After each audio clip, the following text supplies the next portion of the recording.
তাই তো গো বাবা, আমার কারণ নাই গো বাবা। ভাই আপনারা এই ভিডিও শেয়ার করবেন নাকি গান বাজনা ভিডিও শেয়ার দিবেন ভাই? একজন প্রতিবন্ধী মা দেখেন ভাই, ফাওড়া দেখেন ভাই কি পরিস্থিতি ভাই। ও ভাই, আল্লাহ আপনাদেরকে মায়া লাগে না ভাই? উনার স্বামী ছেলে মেয়ে কিছুই নাই দুনিয়াতে, উনার ভাই বউ উনাকে পালে, তাদেরও সামর্থ্য নাই চিকিৎসা করার মতো ভাই।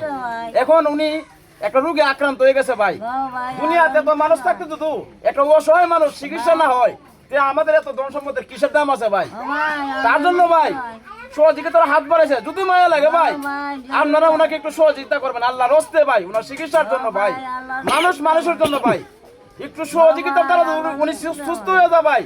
আল্লাহর কাছে দোয়া করবো ভাই, আপনার একটার বিনিময় আপনার 1 লাখ টাকা আল্লাহ দিতে পারে। তার জন্য ভাই ওনাকে একটু সহযোগিতা করুন ভাই। যদি সহযোগিতা না করেন অসহায় ব্যক্তিগুলা কার কাছে যাবে ভাই? আপনাদেরকে তো আল্লাহ পাক অনেক ধন সম্পদ দিছে ভাই, তাদেরকে একটু সহযোগিতা করেন ভাই আল্লাহর রাস্তে। যদি সহযোগিতা না করতে পারেন এই ভিডিওটা শেয়ার করে দেন, দেখেন অসহায়ের মার ভিডিওটা কেউ না কে দেখে মায়া লাগতে পারে, সহযোগিতা করতে পারে ভাই। তার জন্য জোরের গতিতে ভিডিওটা শেয়ার করে দেন ভাই সবাই।